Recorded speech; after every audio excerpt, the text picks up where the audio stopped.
ಸ್ನೇಹಿತರೆ, ದೇವರು ಬಿದ್ದವರನ್ನೆಲ್ಲ ಎತ್ತುವವನು, ಕುಗ್ಗಿದವರನ್ನೆಲ್ಲ ಉದ್ಧರಿಸುವವನು ಆಗಿದ್ದಾನೆ. ನಿಮ್ಮ ಎಲ್ಲ ಸ್ಥಿತಿಗಳನ್ನು ಆತನಿಗೆ ತಿಳಿಸಿರಿ, ಆತನು ನಿಮ್ಮನ್ನು ಬಲಪಡಿಸುತ್ತಾನೆ. ಇಂದಿನ ಅಧ್ಯಯನದಲ್ಲಿ ಇಂತಹ ಸ್ಥಿತಿಯನ್ನು ದಾಟಿ ಹೋದ ಇಸ್ರಾಯೇಲರ ಅರಸನಾದ ಯೋವಾಷನ ಜೀವಿತದಲ್ಲಿ ಕಂಡುಕೊಳ್ಳುತ್ತೇವೆ. ಮರಣದಲ್ಲಿಯೂ ಎಲೀಷನು ಅದ್ಭುತ ಕಾರ್ಯ ಮಾಡಿದ್ದಾನೆ. ಯಾಜಕರ ಕೋಣೆಯನ್ನು ಪ್ರವೇಶಿಸಿದ ಅರಸನಾದ ಉಜ್ಜೀಯನಿಗೆ ಏನಾಯಿತು? ಬನ್ರಿ, ದೇವರ ವಾಕ್ಯದಲ್ಲಿ ಇದನ್ನು ಕಂಡುಕೊಳ್ಳೋಣ. ಕರ್ತನಲ್ಲಿ ಪ್ರೀತಿಯುಳ್ಳ ಸಹೋದರ ಸಹೋದರಿಯರೇ, ಜೀವ ಕೊಡುವ ರೊಟ್ಟಿ ನಾನೇ, ನನ್ನ ಬಳಿಗೆ ಬರುವವನಿಗೆ ಎಂದಿಗೂ ಹಸಿವೆಯಾಗುವುದಿಲ್ಲ ಎಂಬುದಾಗಿ ಹೇಳಿದಂಥ ನಮ್ಮ ರಕ್ಷಕನಾದ ಯೇಸು ಕ್ರಿಸ್ತನ ಅತೀ ಪರಿಶುದ್ಧವುಳ್ಳ ನಾಮದಲ್ಲಿ ನಿಮ್ಮೆಲ್ಲರನ್ನು ವಂದಿಸುತ್ತಾ ಇಂದಿನ ಕಾರ್ಯಕ್ರಮಕ್ಕೆ ಬಹು ಪ್ರೀತಿಯಿಂದ ಸ್ವಾಗತಿಸುತ್ತೇನೆ. ಪ್ರಿಯರೇ, ದೇವರ ಕೃಪೆಯಿಂದ ನಾವು 2ನೇ ಅರಸುಗಳ ಪುಸ್ತಕದ ಅಧ್ಯಯನದಲ್ಲಿ ಮುಂದೆ ಸಾಗುತ್ತಾ ಇದ್ದೇವೆ. ಮುಂದುವರೆದು ನಾವು ಈ ಅಧ್ಯಾಯದಲ್ಲಿ ಎಲೀಷನ ಮರಣ, ಅವನ ಪ್ರವಾದನೆ ನೆರವೇರಿದ್ದು ಎಂಬ ವಿಚಾರಗಳನ್ನು ನೋಡೋಣ. ಈ ಸಮಯದಲ್ಲಿ ಎಲೀಷನು ಅಸ್ವಸ್ಥನಾದನು. ಈ ಅಸ್ವಸ್ಥದಿಂದಾಗಿ ಅವನು ಮರಣ ಹೊಂದಿದನು. 2ನೇ ಅರಸುಗಳು 13ನೇ ಅಧ್ಯಾಯ 14ನೇ ವಚನ ಹೀಗೆ ಹೇಳುತ್ತದೆ: ಎಲೀಷನು ಮರಣಕರ ರೋಗದಲ್ಲಿ ಬಿದ್ದನು. ಇಸ್ರಾಯೇಲ್ಯರ ಅರಸನಾದ ಯೋವಾಷನು ಇದನ್ನು ಕೇಳಿ ಅವನ ಬಳಿಗೆ ಹೋಗಿ, ನನ್ನ ತಂದೆಯೇ, ನನ್ನ ತಂದೆಯೇ, ಇಸ್ರಾಯೇಲ್ಯರಿಗೆ ರಥರಥಾಶ್ವ ಬಲಗಳಾಗಿದ್ದವನೇ ಎಂದು ಕೂಗುತ್ತಾ ಅವನ ಮುಖದ ಮೇಲೆ ಬಿದ್ದು ಬಹಳವಾಗಿ ಅತ್ತನು ಎಂಬುದಾಗಿ. ಕರ್ತನಲ್ಲಿ ಪ್ರಿಯರೇ, ಎಲೀಷನು ಉತ್ತರದ ರಾಜ್ಯಕ್ಕೆ ಒಂದು ಶಕ್ತಿಯ ಬುರುಜಿನಂತಿದ್ದನು. ಎಲಿಯನು ಹಾಗಿರಲಿಲ್ಲ. ಎಲಿಯನು ಮೇಲಕ್ಕೆತ್ತಲ್ಪಟ್ಟ ವರ್ತಮಾನ ಅರಮನೆಗೆ ಮುಟ್ಟಿದಾಗ ಅವರು ಸಂತೋಷಪಟ್ಟಿರಬೇಕೆಂದು ನೆನೆಸುತ್ತೇನೆ. ಆದರೆ ಪ್ರಿಯರೇ, ಎಲೀಷನು ಅರಸನಿಗೆ ತುಂಬಾ ಸಹಾಯಕನಾಗಿದ್ದನು. ಆದ್ದರಿಂದ ಎಲೀಷನು ಅಸ್ವಸ್ಥನಾದನೆಂಬುದನ್ನು ಕೇಳಿ ಅರಸನಿಗೆ ಹೃದಯ ಹೊಡೆದಂತಾಯಿತು. 2ನೇ ಅರಸುಗಳು 13ನೇ ಅಧ್ಯಾಯ 15ನೇ ವಚನವನ್ನು ಗಮನಿಸಿರಿ. ಅಲ್ಲಿ ನಾವು ಹೀಗೆ ನೋಡುತ್ತೇವೆ: ಆಗ ಎಲೀಷನು ಇಸ್ರಾಯೇಲ್ಯರ ಅರಸನಿಗೆ, ಬಿಲ್ಲನ್ನೂ ಬಾಣಗಳನ್ನೂ ತರಿಸು ಎಂದು ಹೇಳಿದನು. ಅವನು ತರಿಸಿದನು ಎಂಬುದಾಗಿ. ಕರ್ತನಲ್ಲಿ ಪ್ರಿಯರೇ, ಅರಸನು ಎಲೀಷನನ್ನು ಭೇಟಿ ಮಾಡಿದಾಗ ಎಲೀಷನು ಅವನ ಸಂತಾಪವನ್ನು ಸ್ವೀಕರಿಸಿದ್ದು ಮಾತ್ರವಲ್ಲ, ಅವನು ಇನ್ನೂ ದೇವರ ಪ್ರವಾದಿಯಾಗಿರುವುದರಿಂದ ದೇವರ ಸಂದೇಶವನ್ನು ನೀಡಿದನು. 2ನೇ ಅರಸುಗಳು 13ನೇ ಅಧ್ಯಾಯ 16 ಮತ್ತು 17ನೇ ವಚನ ಹೀಗೆ ಹೇಳುತ್ತದೆ: ಆಗ ಅವನಿಗೆ ಬಿಲ್ಲನ್ನು ಹಿಡಿದುಕೋ ಎಂದು ಆಜ್ಞಾಪಿಸಿದನು. ಅವನು ಹಿಡಿದುಕೊಳ್ಳಲು ತನ್ನ ಕೈಯನ್ನು ಅವನ ಕೈ ಮೇಲೆ ಇಟ್ಟು, ಮೂಡನ ದಿಕ್ಕಿಗಿರುವ ಕಿಟಕಿಯನ್ನು ತೆರೆ ಎಂದನು. ಅವನು ತೆರೆದನು. ಆನಂತರ ಬಾಣವನ್ನೆಸೆ ಎಂದು ಆಜ್ಞಾಪಿಸಿದನು. ಅವನು ಎಸೆಯಲು, ಇದು ಜಯಪ್ರದವಾದ ಯೆಹೋವನ ಬಾಣ, ಆರಾಮ್ಯರನ್ನು ಜಯಿಸುವ ಬಾಣ. ನೀನು ಆರಾಮ್ಯರನ್ನು ಅಫೇಕದಲ್ಲಿ ಸೋಲಿಸಿ ಸಂಹರಿಸಿಬಿಡುವಿ ಎಂದು ಹೇಳಿದನು ಎಂಬುದಾಗಿ. ಪ್ರೀತಿಯುಳ್ಳ ದೇವಜನರೇ, ಯೆಹೋವಾಷನಲ್ಲಿ ಹೆಚ್ಚಿನ ನಂಬಿಕೆ ಇರಲಿಲ್ಲ. ಮರಣಕ್ಕೆ ದಾಟುತ್ತಿರುವ ಪ್ರವಾದಿಯ ಕುರಿತಾಗಿ ಅವನು ರೋಧಿಸುತ್ತಿದ್ದರೂ ಅವನಲ್ಲಿ ಹೆಚ್ಚಿನ ನಂಬಿಕೆ ಇರಲಿಲ್ಲ ಮತ್ತು ದೇವರು ತನಗೆ ಆರಾಮ್ಯರ ಮೇಲೆ ಜಯವನ್ನು ಕೊಡುವನೆಂದು ನಂಬಲಿಲ್ಲ. ಮುಂದಕ್ಕೆ ನೋಡೋಣ. 2ನೇ ಅರಸುಗಳು 13ನೇ ಅಧ್ಯಾಯ 18 ಮತ್ತು 19ನೇ ವಚನಗಳನ್ನು. ಅಲ್ಲಿ ನಾವು ಹೀಗೆ ನೋಡುತ್ತೇವೆ: ಇದಲ್ಲದೆ ಎಲೀಷನು ಇಸ್ರಾಯೇಲ್ಯರ ಅರಸನಿಗೆ, ಬಾಣಗಳನ್ನು ತೆಗೆದುಕೋ ಎಂದು ಆಜ್ಞಾಪಿಸಿದಾಗ ಅವನು ತೆಗೆದುಕೊಳ್ಳಲು, ಇವುಗಳಿಂದ ನೆಲವನ್ನು ಹೊಡಿ ಅಂದನು. ಅವನು 3 ಸಾರಿ ಹೊಡೆದು ಸುಮ್ಮನೆ ನಿಂತನು. ಆಗ ದೇವರ ಮನುಷ್ಯನು ಅವನ ಮೇಲೆ ಕೋಪಗೊಂಡು, ನೀನು 5-6 ಸಾರಿ ಹೊಡೆಯಬೇಕಾಗಿತ್ತು. ಹಾಗೆ ಮಾಡಿದ್ದರೆ ಆರಾಮ್ಯರು ನಿರ್ನಾಮವಾಗಿ ಹೋಗುವವರೆಗೂ ಅವರ ಮೇಲೆ ನಿನಗೆ ಜಯ ದೊರಕುತ್ತಿತ್ತು. ನೀನು 3 ಸಾರಿ ಹೊಡೆದದ್ದರಿಂದ ಅವರನ್ನು 3 ಸಾರಿ ಮಾತ್ರ ಸೋಲಿಸುವಿ ಎಂದು ಹೇಳಿದನು ಎಂಬುದಾಗಿ. ಪ್ರೀತಿಯುಳ್ಳ ದೇವಜನರೇ, ದೇವರು ತನಗೆ ಬಿಡುಗಡೆ ಕೊಡುವನೆಂಬ ನಂಬಿಕೆ ಅವನಲ್ಲಿಲ್ಲದ್ದರಿಂದ ಕುಗ್ಗುವಿಕೆಗೆ ಉಂಟಾಗಿ ಅರ್ಧದಲ್ಲೇ ನಿಲ್ಲಿಸಿದನು. ದೇವರ ಮಕ್ಕಳು ನಿರಾಶೆ, ಕುಗ್ಗುವಿಕೆಗಳಿಗೊಳಗಾಗುವುದರಿಂದ ಅನೇಕ ದೇವರ ಕಾರ್ಯಗಳು ಪೂರ್ಣಗೊಳ್ಳದೆ ಹೋಗುತ್ತದೆ. ಅವರು ಮಧ್ಯದಲ್ಲಿ ಕೈಬಿಟ್ಟು ಇದು ದೇವರ ಚಿತ್ತವಾಗಿಲ್ಲ ಎನ್ನುತ್ತಾರೆ. ಯೋವಾಷನು ಹಾಗೆಯೇ ಮಾಡಿದನು. ಅವನು 3 ಸಾರಿ ಮಾತ್ರ ಬಾಣ ಹೊಡೆದನು. ದೇವರು ನನಗೆ ಪೂರ್ಣ ಜಯ ಕೊಡಲಾರನೆಂದು ಅವನು ಹೇಳಿದಂತಾಯಿತು. ಪ್ರಿಯರೇ, ಇಂತಹ ಬಲಹೀನ ನಂಬಿಕೆಯು ಈ ದಿನಗಳಲ್ಲಿ ಸಾಮಾನ್ಯವಾಗಿದೆ. ಅನೇಕರು ಬದಿಯಲ್ಲಿ ಕೂತು ನಾನು ದೇವರಿಗಾಗಿ ಏನನ್ನಾದರೂ ಮಾಡಬೇಕು ಎನ್ನುತ್ತಾರೆ. ಆದರೆ ಮತ್ತೊಮ್ಮೆ ನೋಡಿದಾಗಲೂ ಅವರು ಅಲ್ಲೇ ಕೂತಿರುತ್ತಾರೆ. ನೀನು ದೇವರಿಗಾಗಿ ಕಾರ್ಯ ತೊಡಗಬೇಕೆಂದು ಆತನು ಅಪೇಕ್ಷಿಸುತ್ತಾನೆ. ದೇವರು ನಿನ್ನನ್ನು ಉಪಯೋಗಿಸಬಲ್ಲನೆಂದು ನೀನು ನಂಬುವುದಾದರೆ ಕೂಡಲೇ ಕಾರ್ಯಪ್ರವೃತ್ತನಾಗು. ಎಲೀಷನು ಪ್ರಾಯೋಗಿಕ ಪಾಠ ಕಲಿಸುತ್ತಿದ್ದಾನೆ. ಪ್ರೀತಿಯುಳ್ಳ ದೇವಜನರೇ, ಮುಂದಕ್ಕೆ ಎಲೀಷನ ಸಮಾಧಿಯ ಬಳಿಯಲ್ಲಾದ ಅದ್ಭುತ ಎಂಬ ವಿಚಾರವನ್ನು ಧ್ಯಾನಿಸೋಣ. 2 ಅರಸುಗಳು 13ನೇ ಅಧ್ಯಾಯ 20 ಮತ್ತು 21ನೇ ವಚನವನ್ನು ಗಮನಿಸಿರಿ. ಅಲ್ಲಿ ನಾವು ಹೀಗೆ ನೋಡುತ್ತೇವೆ. ಎಲೀಷನು ಮೃತಿ ಹೊಂದಲು ಅವನ ಶವವನ್ನು ಸಮಾಧಿ ಮಾಡಿದರು. ಮೋವಾಬ್ಯರು ಪ್ರತಿ ವರ್ಷದ ಪ್ರಾರಂಭದಲ್ಲಿ ಸುಲಿಗೆ ಮಾಡುವುದಕ್ಕೋಸ್ಕರ ಗುಂಪು ಗುಂಪಾಗಿ ಬರುತ್ತಿದ್ದರು. ಒಂದು ದಿವಸ ಜನರು ಒಬ್ಬ ಸತ್ತವನನ್ನು ಸಮಾಧಿ ಮಾಡುವುದಕ್ಕೆ ಹೋದಾಗ ಮೋವಾಬ್ಯರ ಗುಂಪು ಬರುತ್ತಿರುವುದನ್ನು ಕಂಡು ಶವವನ್ನು ಎಲೀಷನ ಸಮಾಧಿಯಲ್ಲಿ ಬಿಸಾಡಿ ಓಡಿಹೋದರು. ಸತ್ತ ಮನುಷ್ಯನು ಎಲೀಷನ ಎಲುಬುಗಳಿಗೆ ತಗುಲಿದ ಕೂಡಲೇ ಉಜ್ಜೀವಿಸಿ ಎದ್ದು ನಿಂತನು ಎಂಬುದಾಗಿ. ಪ್ರೀತಿಯುಳ್ಳ ದೇವಜನರೇ, ಮರಣದಲ್ಲಿಯೂ ಎಲೀಷನು ಅದ್ಭುತ ಕಾರ್ಯ ಮಾಡಿದನು. ಆ ಜನಾಂಗಕ್ಕೆ ಅವನು ಬಲವಾದ ಬುರ್ಜಿನಂತಿದ್ದನು. 2 ಅರಸುಗಳು 13ನೇ ಅಧ್ಯಾಯ 22 ಮತ್ತು 23ನೇ ವಚನ ಹೀಗೆ ಹೇಳುತ್ತದೆ. ಆರಾಮ್ಯರ ಅರಸನಾದ ಹಜಾಹೇಲನು ಯೆಹೋವಾಹಾಜನ ಆಳ್ವಿಕೆಯಲ್ಲೆಲ್ಲ ಇಸ್ರಾಯೇಲ್ಯರನ್ನು ಪೀಡಿಸುತ್ತಿದ್ದನು. ಆದರೂ ಯೆಹೋವನು ಅವರನ್ನು ಸಂಪೂರ್ಣವಾಗಿ ಹಾಳು ಮಾಡಗೊಡಲಿಲ್ಲ. ಅವರನ್ನು ಈ ಕಾಲದಲ್ಲಿಯೂ ತನ್ನ ಸನ್ನಿಧಿಯಿಂದ ತಳ್ಳಿಬಿಡಲಿಲ್ಲ. ತಾನು ಅಬ್ರಹಾಂ, ಈಸಾಕ್, ಯಾಕೋಬರೊಡನೆ ಮಾಡಿಕೊಂಡ ಒಡಂಬಡಿಕೆಯನ್ನು ನೆನೆಸಿ ಅವರಿಗೆ ದಯೆ ತೋರಿಸಿದನು. ಕರುಳು ಮರುಗಿದವನಾಗಿ ಅವರಿಗೆ ಪ್ರಸನ್ನನಾದನು ಎಂಬುದಾಗಿ. ಪ್ರೀತಿಯುಳ್ಳ ದೇವಜನರೇ, ದೇವರು ಅಜಾಹೇಲನ ಮುಖಾಂತರವಾಗಿ ಇಸ್ರಾಯೇಲ್ಯರನ್ನು ಶಿಕ್ಷಿಸಿದರೂ ಬಾಧೆಯು ಅತಿಯಾಗಿ ಹೋಗದಂತೆ ಕಾಪಾಡಿದನು. 2 ಅರಸುಗಳು 13ನೇ ಅಧ್ಯಾಯ 24 ಮತ್ತು 25ನೇ ವಚನವನ್ನು ಗಮನಿಸಿರಿ. ಅಲ್ಲಿ ನಾವು ಹೀಗೆ ನೋಡುತ್ತೇವೆ. ಆರಾಮ್ಯರ ಅರಸನಾದ ಅಜಾಹೇಲನು ಮರಣ ಹೊಂದಲು ಅವನಿಗೆ ಬದಲಾಗಿ ಅವನ ಮಗನಾದ ಬೆನ್ಹದದನು ಅರಸನಾದನು. ಯೆಹೋವಾಹಾಜನ ಮಗನಾದ ಯೋವಾಷನು ತನ್ನ ತಂದೆಯ ಕಾಲದಲ್ಲಿ ಅಜಾಹೇಲನು ಯುದ್ಧ ಮಾಡಿ ಕಿತ್ತುಕೊಂಡಿದ್ದ ಪಟ್ಟಣಗಳನ್ನು ಬೆನ್ಹದದನಿಂದ ತಿರುಗಿ ತೆಗೆದುಕೊಂಡನು. ಅವನನ್ನು 3 ಸಾರಿ ಸೋಲಿಸಿ ಇಸ್ರಾಯೇಲ್ಯರ ಎಲ್ಲಾ ಪಟ್ಟಣಗಳನ್ನು ಹಿಂದಕ್ಕೆ ತೆಗೆದುಕೊಂಡನು ಎಂಬುದಾಗಿ. ಕರ್ತನಲ್ಲಿ ಪ್ರೀತಿಯುಳ್ಳ ಸಹೋದರ ಸಹೋದರಿಯರೇ, ಅವನ ನಂಬಿಕೆಗನುಸಾರವಾಗಿ ಕಾರ್ಯ ನಡೆಯಿತು. 3 ಸಾರಿ ದೇವರು ಜಯವನ್ನು ಕೊಟ್ಟನು. ದೇವರು ತನ್ನ ಮಾತನ್ನು ಉಳಿಸಿಕೊಂಡನು. ಪ್ರೀತಿಯುಳ್ಳ ದೇವಜನರೇ, ಇಲ್ಲಿಗೆ ನಾವು 2 ಅರಸುಗಳ ಪುಸ್ತಕದ 13ನೇ ಅಧ್ಯಾಯದ ಧ್ಯಾನವನ್ನು ಮಾಡಿ ಮುಗಿಸಿದ್ದೇವೆ. ಮುಂದಕ್ಕೆ ನಾವು 2 ಅರಸುಗಳ ಪುಸ್ತಕ 14 ಮತ್ತು 15ನೇ ಅಧ್ಯಾಯಕ್ಕೆ ಬರೋಣ. ಈ ಅಧ್ಯಾಯದ ಮುಖ್ಯ ಪ್ರಸ್ತಾಪ ಯೆಹೂದ ಇಸ್ರಾಯೇಲ್ಯರಲ್ಲಿನ ಒಳ್ಳೆಯ ಹಾಗೂ ಕೆಟ್ಟ ರಾಜರುಗಳು ಎಂಬುದಾಗಿ. ಕರ್ತನಲ್ಲಿ ಪ್ರಿಯರೇ, ಅಮಾಚ್ಯನು ಯೆಹೂದ್ಯರನ್ನು ಆಳಿದ್ದರ ಕುರಿತು ನಾವು ನೋಡಲಿದ್ದೇವೆ. ಮೊದಲು ತಿಳಿಸಿದಂತೆ ಅಮಾಚ್ಯನು ಒಳ್ಳೆಯವನಾಗಿದ್ದನು. ಅವನು 29 ವರ್ಷ ಆಳಿದನು. 2 ಅರಸುಗಳು 14ನೇ ಅಧ್ಯಾಯ 1ನೇ ವಚನ ಹೀಗೆ ಹೇಳುತ್ತದೆ. ಇಸ್ರಾಯೇಲ್ಯರ ಅರಸನಾದ ಯೆಹೋವಾಹಾಜನ ಮಗ ಯೋವಾಷನ ಆಳಿಕೆಯ 2ನೇ ವರ್ಷದಲ್ಲಿ ಯೆಹೂದದ ಅರಸನಾದ ಯೆಹೋವಾಷನ ಮಗ ಅಮಾಚ್ಯ ಎಂಬವನು ಅರಸನಾದನು ಎಂಬುದಾಗಿ. ಪ್ರಿಯರೇ, ಒಂದೇ ಹೆಸರಿನ ಇಬ್ಬರು ಅರಸರು ಗಲಿಬಿಲಿ ಹುಟ್ಟಿಸುತ್ತಾರೆ. ಅರಸರ ಸಮಯಾನುಸಾರ ಪಟ್ಟಿಯಿಂದ ಈ ಗಲಿಬಿಲಿ ಸ್ವಲ್ಪ ನಿವಾರಣೆಯಾದಿತ್ತು. ಮುಂದಕ್ಕೆ ನಾವು ನೋಡೋಣ. 2 ಅರಸುಗಳು 14ನೇ ಅಧ್ಯಾಯ 2ನೇ ವಚನವನ್ನು. ಅಲ್ಲಿ ಹೀಗೆ ಬರೆದದೆ.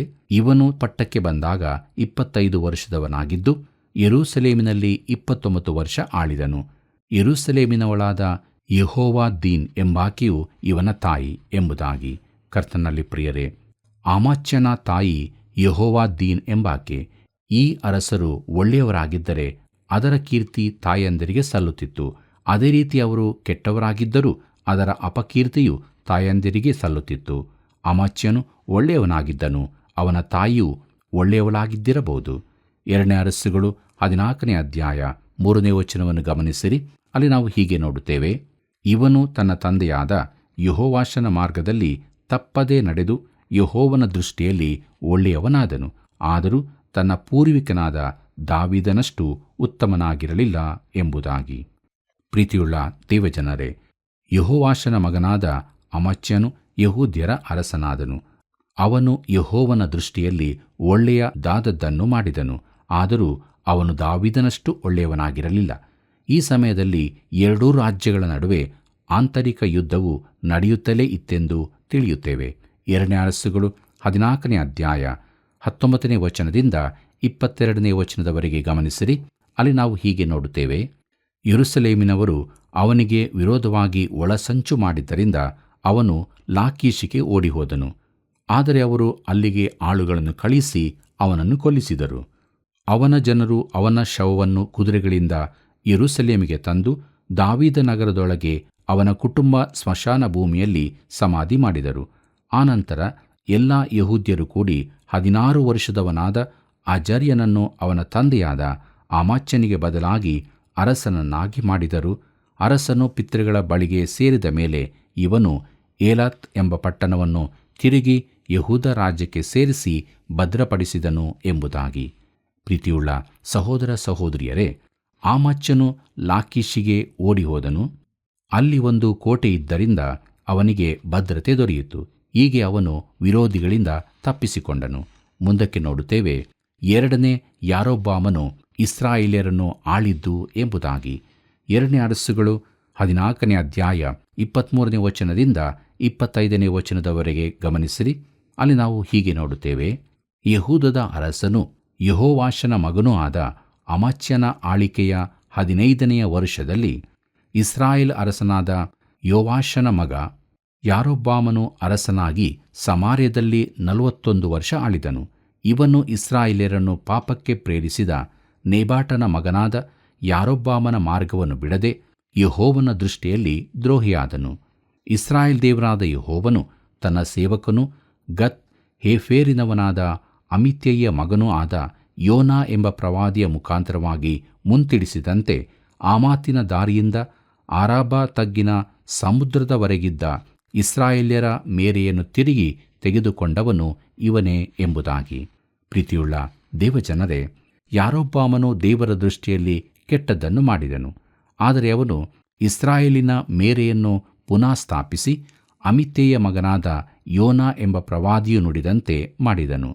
ಇದು ಯೋನನ ಪುಸ್ತಕ ಬರೆದ ಪ್ರವಾದಿಯಾದ ಯೋನನ ವಿಚಾರ ಚಾರಿತ್ರಿಕ ಸೂಚನೆಯಾಗಿದೆ. ಯೋನನು ಚಾರಿತ್ರಿಕ ವ್ಯಕ್ತಿಯಾಗಿದ್ದು ಇಸ್ರಾಯೇಲ್ಯರಲ್ಲಿ ಪ್ರವಾದಿಯಾಗಿದ್ದನೆಂಬ ವಿಚಾರ ಇದರಿಂದ ಸಿದ್ಧವಾಗುತ್ತದೆ. ಪ್ರಿಯರೇ, 2ನೇ ಯಾರೊಬ್ಬಾಮನು ತೀರಿಕೊಂಡನು.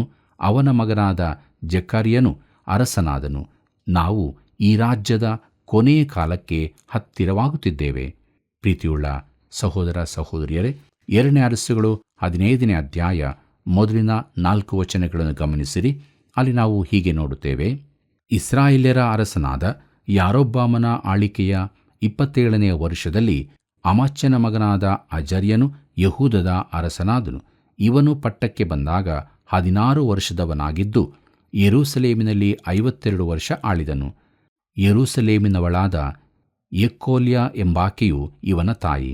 ಇವನು ತನ್ನ ತಂದೆಯಾದ ಅಮಾಚ್ಯನಂತೆ ಯೆಹೋವನ ದೃಷ್ಟಿಯಲ್ಲಿ ಒಳ್ಳೆಯವನಾಗಿ ನಡೆದನು.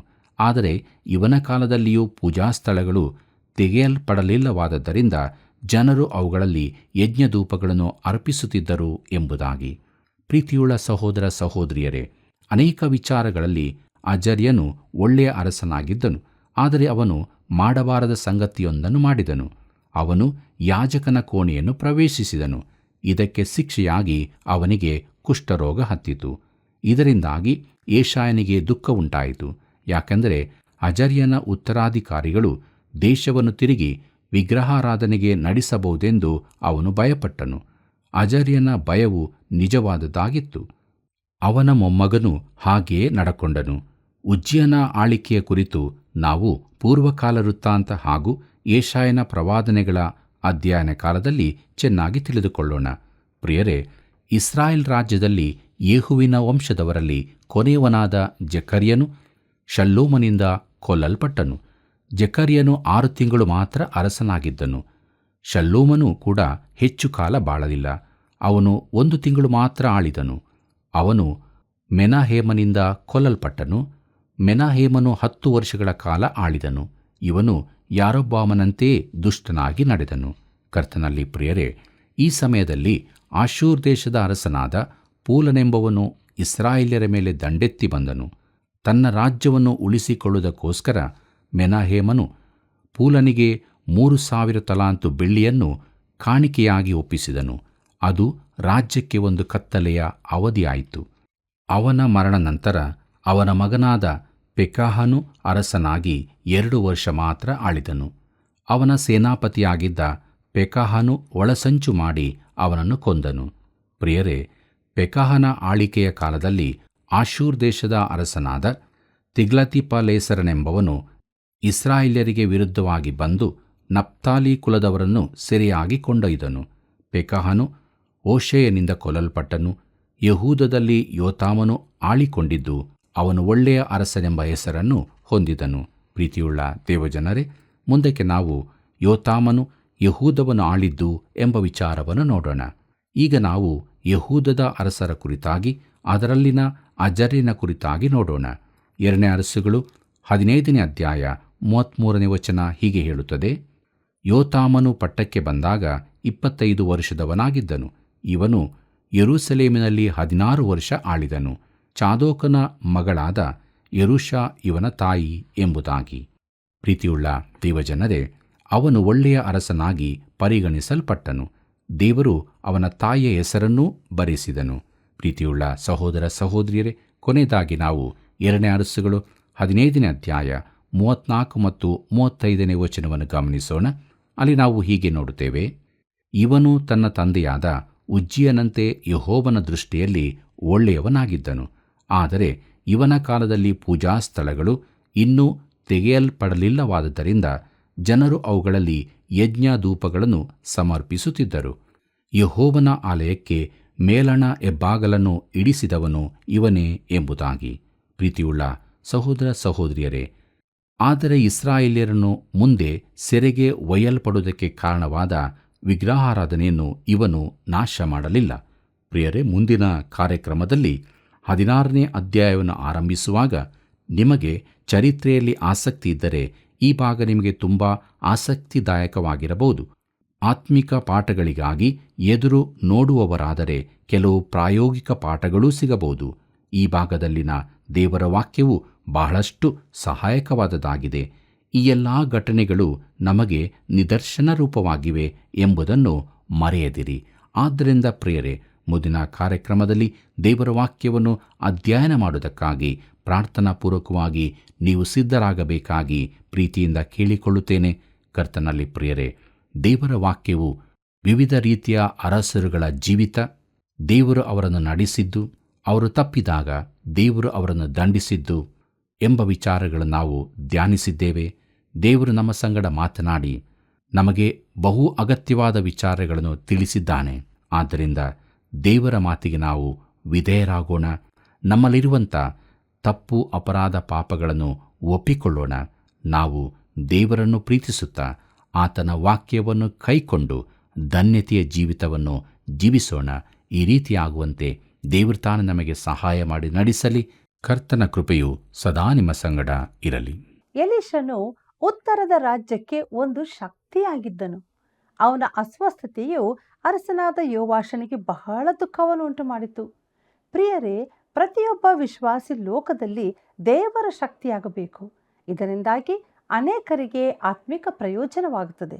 ಆದ್ದರಿಂದ ದೇವರ ವಾಕ್ಯ ತಿಳಿಸಿದ ಸತ್ಯಕ್ಕೆ ಒಳಗಾಗಿ ನಾವಿರುವಂಥ ಸ್ಥಳದಲ್ಲಿ ದೇವರ ಬಲವಾಗಿ ಜೀವಿಸಿ ದೇವರನ್ನು ಮಹಿಮೆಪಡಿಸೋಣ. ಬನ್ನಿರಿ, ಪ್ರಾರ್ಥನೆಯನ್ನು ಮಾಡೋಣ. ಪರಲೋಕದಲ್ಲಿ ನಿವಾಸ ಮಾಡುವಂಥ ನಮ್ಮ ಸ್ವರ್ಗೀಯ ತಂದೆಯಾದ ದೇವರೇ, ದೇವರ ಶಕ್ತಿ, ದೇವರ ಬಲವು ಎಷ್ಟು ನಮಗೆ ಅತ್ಯಗತ್ಯ ಈ ಲೋಕದಲ್ಲಿ ಜೀವಿಸಲು. ಶಾರೀರಿಕವಾಗಿಯೂ ಮಾನಸಿಕವಾಗಿಯೂ ಆತ್ಮಿಕವಾಗಿಯೂ ನಮಗೆ ನಿನ್ನ ಬಲ ಬೇಕಾಗಿದೆ ಕರ್ತನೆ. ಯಾಕೆಂದರೆ ನಾವು ನಿನ್ನನ್ನು ಬಿಟ್ಟು ಏನು ಮಾಡಲಾರೆವು. ಪ್ರಿಯ ವೀಕ್ಷಕ ಬಾಂಧವರನ್ನು ಆಶೀರ್ವದಿಸು. ನಿನ್ನನ್ನು ಆಶ್ರಯಿಸಿ ನಿನ್ನ ಬಲವನ್ನು ಹೊಂದಿ ಮುಂದೆ ಸಾಗಲಿಕ್ಕಾಗುವಂತೆ ಸೈತಾನನ ಎಲ್ಲ ಅಗ್ನಿ ಬಾಣಗಳ ಮೇಲೆ ಜಯವನ್ನು ಕೊಡಬೇಕೆಂಬುದಾಗಿಯೂ ಈ ಪ್ರಾರ್ಥನೆಯನ್ನು ಯೇಸು ಕ್ರಿಸ್ತನ ಮಹಿಮೆಯ ನಾಮದಲ್ಲಿ ಬೇಡಿ ಹೊಂದಿದ್ದೇವೆ ತಂದೆಯೇ, ಆಮೆನ್. ಪ್ರಿಯ ಸ್ನೇಹಿತರೆ, ಇಂದಿನ ವಾಕ್ಯ ಧ್ಯಾನದಲ್ಲಿ ನೀವು ಆಶೀರ್ವದಿಸಲ್ಪಟ್ಟಿರುವುದಾದರೆ ಈಗಲೇ ನಮಗೆ ಕರೆ ಮಾಡಿರಿ. ಇತರರಿಗೆ ದೇವರ ಪ್ರೀತಿಯನ್ನು ತಿಳಿಯಪಡಿಸಿರಿ. ಮತ್ತೆ ಸಂಧಿಸೋಣವಾ? ವಂದನೆಗಳು.